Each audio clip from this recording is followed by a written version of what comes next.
नमस्कार स्टूडेंट्स आज की इस क्लास में हम जो है संगठन का उच्च स्तर पढ़ने वाले हैं ना। मतलब जो है जो पिछली क्लास जो हुई थी, ठीक है ना, उसमें हम क्या पढ़ रहे थे, संगठन का निम्न स्तर, जिसमें हम जो है कोशिका के बारे में, ऊतक के बारे में, जिसमें पादप ऊतक, जंतु ऊतक, इसके बारे में हम क्या किए थे, पढ़े थे, है ना। और आज हम पढ़ेंगे संगठन का उच्च स्तर, है ना। तो संगठन का उच्च स्तर क्या होता है आगे हम समझेंगे, इसमें पढ़ेंगे तब, है ना।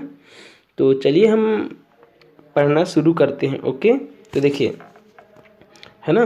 अब देखिए यहाँ पर जैसे कि है कि क्या आप ऐसे स्थान पर रह सकते हैं जहाँ न मनुष्य हो, न जीव जंतु हो, न कोई पेड़ पौधा, है ना, प्रत्येक, है ना। ओके, समझ में आ रहा है। मतलब जो है जहाँ पर क्या हो, किसी भी प्रकार से जो है कोई दूसरा जीव जंतु ना हो, कोई पेड़ पौधा ना हो, है ना, और ना ही कोई जो है निर्जीव पदार्थ हो। तो वैसे स्थान पर जो है हम बिल्कुल नहीं रह सकते, कोई भी जीव जो है नहीं रह सकता। क्यों नहीं रह सकता?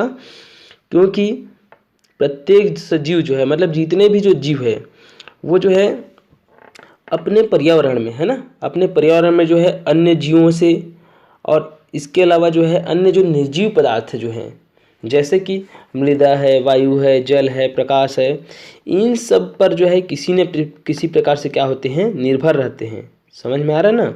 उनके बिना जो है हम जीवित नहीं रह सकते। मतलब यदि हम जो है अपना जो पर्यावरण है उसमें जितने भी सजीव और निर्जीव जो जितने भी जीव जंतु हैं उन पर उनसे हम जो है किसी प्रकार से क्या होते हैं, उन पर जो है निर्भर रहते हैं, संबंधित रहते हैं ना, उन पर निर्भर रहते हैं। समझ में आ रहा है ना। मतलब जो है प्रत्येक जीव जंतु जो है हमारे जीवन में जो है बहुत ही क्या रहता है, महत्वपूर्ण मायने, मतलब उनका जो है बहुत ही इम्पोर्टेंस है ना।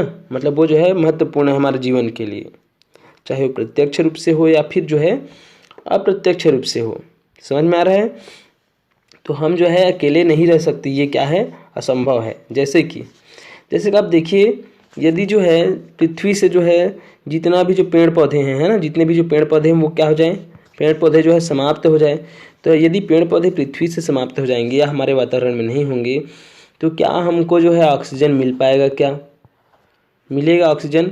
ऑक्सीजन नहीं मिल पाएगा। और यदि ऑक्सीजन नहीं मिल पाएगा तो क्या हम जो है श्वसन की क्रिया कर पाएंगे? क्या? और श्वसन की क्रिया यदि नहीं कर पाएंगे तो हम जीवित रह पाएंगे? क्या? नहीं रह पाएंगे, है ना। तो हमारे लिए जो है जितने भी सजीव जगत है और इसके अलावा जो निर्जीव पदार्थ है, सभी क्या है हमारे लिए बहुत ही महत्वपूर्ण है ना। यदि मिट्टी नहीं होगी तो उसमें पेड़ पौधे नहीं उगेंगे, तो फिर वही आगे अभी जो बताया हूँ वैसा ही होगा। उसके बाद जो है प्रकाश यदि नहीं होंगे, तो प्रकाश नहीं होंगे तो पेड़ पौधे जीवित नहीं रहेंगे, और पेड़ पौधे जीवित नहीं रहेंगे तो हम भी क्या होंगे, जीवित नहीं रहेंगे, है ना। समझ में आ रहा है। तो इस प्रकार से यदि हम देखें तो जितने भी सजीव जगत हैं, जितने भी जीव हैं, वो जो है अपने पर्यावरण में उपस्थित जो दूसरे जीव जो रहते हैं, है ना, और जो निर्जीव पदार्थ जो रहते हैं, है ना, निर्जीव पदार्थ कहने का मतलब है जैसे कि मृदा, मिट्टी है, वायु है, जल है, प्रकाश, ये सब क्या है, निर्जीव पदार्थ हैं। इन सब पर क्या होते हैं, प्रत्येक जीव जो है अपने पर्यावरण के सजीव और निर्जीव पदार्थ पर क्या रहते हैं, निर्भर रहते हैं। अकेले नहीं रह सकते, अकेले रहना जो है संभव नहीं है। ओके, हम किसी न किसी प्रकार से क्या रहते हैं, प्रत्यक्ष अप्रत्यक्ष रूप से जो है निर्भर रहते हैं। ठीक है। अब इसके लिए जो है क्या हम निर्भर रहते हैं कि नहीं रहते हैं ना, इसके लिए जो हमें यहाँ पर क्रियाकलाप जो है, क्रियाकलाप देखेंगे, क्रियाकलाप 5, ठीक है ना। इसको जो है आप अपने घर में कर सकते हैं, आपका होमवर्क है, ठीक है। कुछ मैं जो है इसमें हिंट कर देता हूँ। जैसे कि आपको क्या करना है, आप जो है एक बगीचे में जाना है या फिर खेत में जो है भ्रमण के लिए जाना है। और जाने के बाद आप क्या करेंगे, 1 मीटर लंबे, है ना, 1 मीटर जो है लंबे और 1 मीटर क्या करेंगे, चौड़े स्थान में क्या कर लेंगे, ऐसा चयन कर लेंगे। और चयन करने के बाद जो है आप क्या करेंगे, वहाँ पर जितने भी जो है पौधे होंगे, जितने भी यहाँ पर जो है पौधे होंगे, है ना, उस पौधे को, है ना, पौधे और जितने भी जीव जंतु होंगे उनको क्या करना है, आपको जो है उनको पहचानना है। और पहचान करके जो है उनकी संख्या को क्या करना है, गिनती करना है। और गिनती करने के पश्चात आपको क्या करना है, ये जो आपका सारणी जो दिख रहा है ना, पौधे और जंतु का नाम, ये ऐसा, इसमें आपको क्या करना है, भरना है। और उनकी संख्या कितनी है उसको यहाँ पर भरना है। तो ये आपका क्या है, होमवर्क है, ठीक है। अब हम जो है आगे निष्कर्ष पर पहुँच जाते हैं, ठीक है, वो आप करेंगे, ठीक है, आपका होमवर्क है तो आप करके देख सकते हैं, वैसा है ना।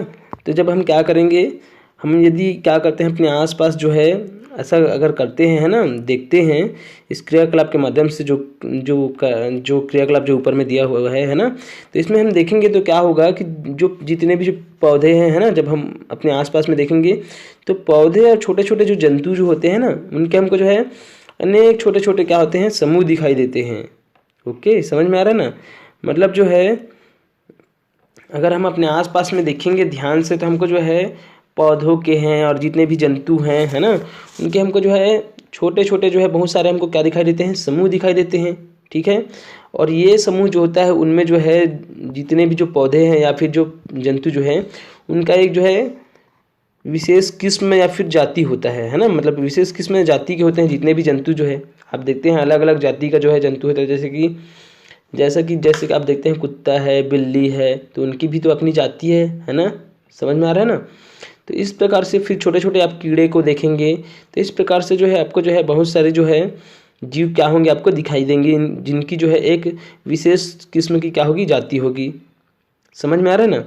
और यदि हम जो है यदि किसी एक जाति को लेते हैं और उस जाति की संख्या को क्या करते हैं, हम गिनती करते हैं, तो उन्हें ही हम क्या बोलते हैं, उस जाति की जो है जनसंख्या बोलते हैं। क्या बोलते हैं, जनसंख्या। समझ में आ रहा है ना। और पर्यावरण में जो है विभिन्न जाति के जीव साथ साथ रहते हैं और एक जो है किसका निर्माण करते हैं, समुदाय या फिर संगठन का, है ना। तो पर्यावरण में आप देखते होंगे बहुत सारे जो है जीव रहते हैं, है ना, जिनकी जिनकी जो है बहुत सारी जो है जनसंख्या रहती है, ठीक है ना, उस जाति की। और ये सभी जो है अलग अलग जाति के जीव जो रहते हैं क्या रहते हैं, पर्यावरण में एक साथ रहते हैं और क्या किस चीज़ का निर्माण करते हैं, समुदाय या फिर संगठन का निर्माण कर लेते हैं। ठीक है ना, समझ में आ रहा है।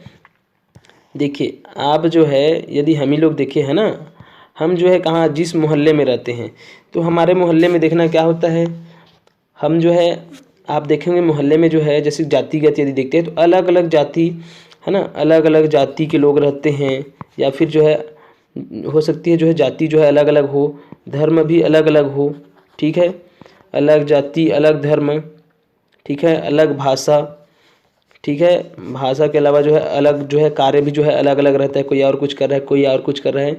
तो इस प्रकार से क्या होता है, अलग जाति अलग धर्म अलग भाषा अलग कार्य होते हुए भी हम क्या कर रहते हैं, अपने मोहल्ले में जो है क्या करते हैं, मिलजुल करके रहते हैं ना, मिलजुल करके। तो इस प्रकार से हम क्या कर लेते हैं, एक समुदाय बना लेते हैं। ठीक है ना, समाज या फिर समुदाय बना लेते हैं। ठीक इसी प्रकार से क्या होता है, जितने भी जो है जीव जंतु हैं और पेड़ पौधे जो है सब मिलजुल कर क्या करते हैं, जीवन यापन करते हैं। ओके, और जैव समुदाय का निर्माण करते हैं। किसका निर्माण करते हैं, जैव समुदाय का निर्माण करते हैं। ठीक है ना, तो ये तो हो गया क्या। और इस प्रकार से जो है पृथ्वी पर जो है ना, पृथ्वी पर जो है कई जैव समुदाय हैं, लाखों करोड़ों जैव समुदाय हैं। ठीक है, समझ में आ रहा है ना, जो क्या करते हैं एक ही वातावरण में रहते हैं। इस प्रकार के जो जैव समुदाय जो हैं अलग अलग जगहों पर जो है अलग अलग जो है जैव समुदाय जो है क्या होते हैं, मिलते हैं। समझ में आ रहा है। और ये जैव समुदाय जो हैं अलग अलग जगहों पर आपको जो है अलग अलग जो है क्या होंगे, मिलेंगे। आपको जो है छोटी छोटी जगहों पर भी जो है अलग अलग जैव समुदाय आपको मिल सकते हैं। जैसे देखिए यहाँ पर दिया है, छोटे छोटे पानी से भरे गड्ढों में भी अनेक जैव समुदाय रहते हैं। आप देख सकते हैं, सूक्ष्मदर्शी की सहायता से देखेंगे तो आपको जो है छोटे छोटे जो गड्ढे जो होते हैं ना पानी के, है ना, उसमें भी आपको जो है कई प्रकार के जो है जैव समुदाय क्या होंगे, दिखाई देंगे। अलग अलग जीवों के समूह आपको दिखाई देंगे।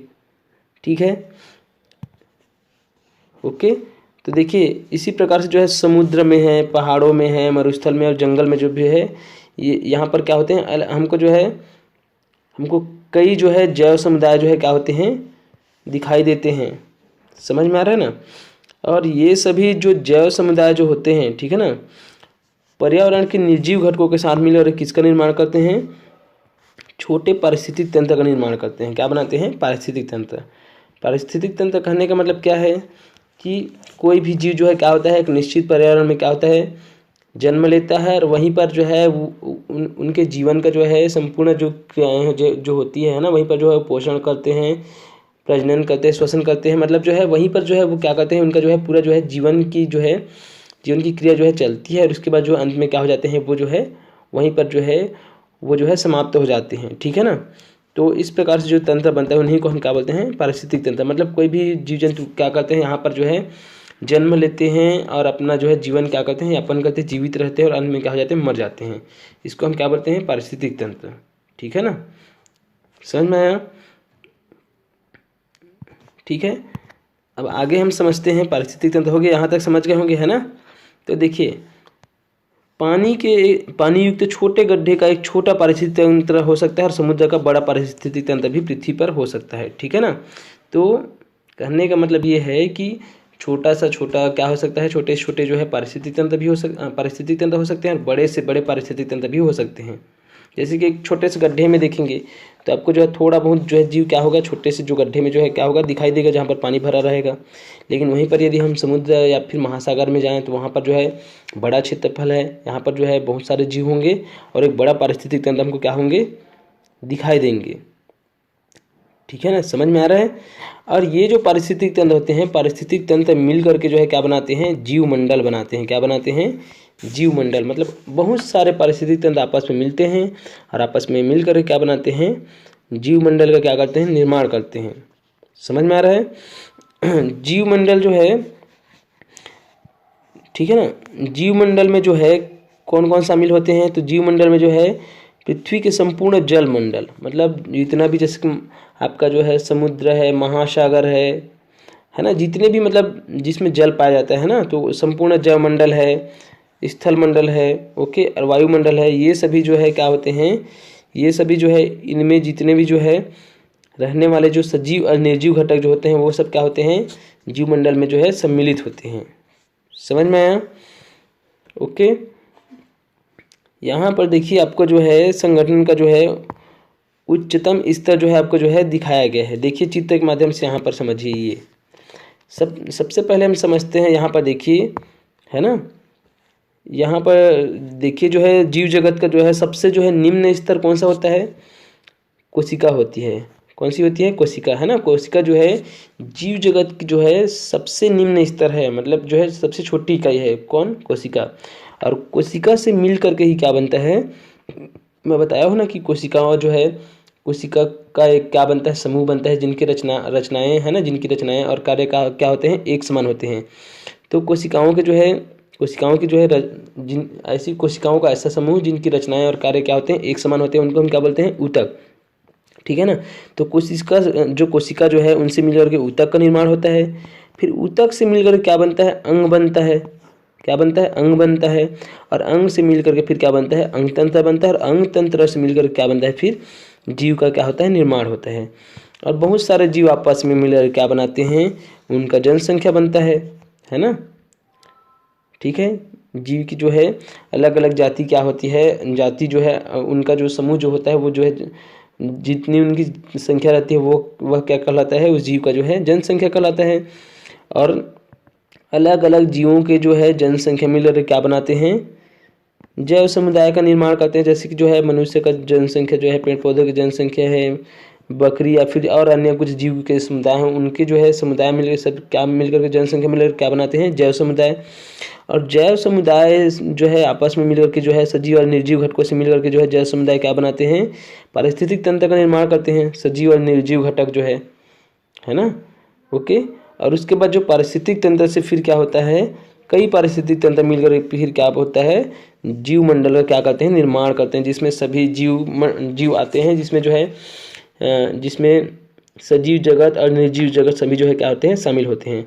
और इस प्रकार जीव मंडल जो है संगठन का क्या है, सबसे उच्च स्तर है। सबसे निम्न स्तर कोशिका है और सबसे उच्च स्तर क्या है, जीव मंडल। ठीक है, तो इस प्रकार से आप समझ गए होंगे क्या होता है पारिस्थितिक तंत्र, क्या होता है जीव मंडल। ठीक है ना, ओके। और इस प्रकार से आपका चैप्टर क्या होता है, यहाँ पर पढ़ने के मामले में समाप्त होता है। तो हम यहाँ पर सही विकल्प को देख लेते हैं ना, और बाकी जो क्वेश्चन है उसके लिए मैं आपको PDF भेजूंगा, वहाँ से आप क्या करेंगे, अपना जो है अपनी कॉपी कंप्लीट कर लेंगे। ओके, तो चलिए हम जो है पहला जो है यहाँ पर समझते हैं, जीव जगत के संगठन का सबसे निम्न स्तर है। ठीक है, यहाँ पर है क्वेश्चन है, जीव जगत के संगठन का सबसे निम्न स्तर है। तो अभी बताया हूँ जस्ट क्या है, कोशिका है। ओके, तना बना होता है, तो तना जो बना होता है त्वची ऊतक से, संवहनी ऊतक से, भरण ऊतक से। तो तीनों ऊतकों से जो है त्वचा तना जो है क्या होता है, बना होता है। तो आंसर क्या होगा, उपरोक्त सभी ऊतकों से।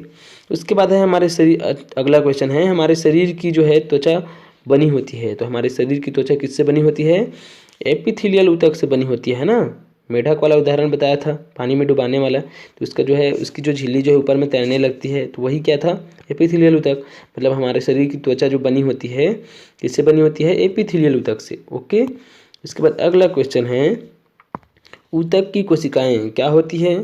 तो ऊतक जो है उनकी कोशिकाएं जो है समान रचना और समान कार्य करने वाली होती है। समझ में आया। ओके। उसके बाद जो अगला जो क्वेश्चन है सजीव जगत के संगठन का उच्चतम स्तर है। तो अभी बताया हूँ सजीव जगत के संगठन का उच्चतम स्तर कौन सा है, जीवमंडल। ओके। इस प्रकार से जो है आपका जो है ये क्या होता है, सही विकल्प जो है समाधान।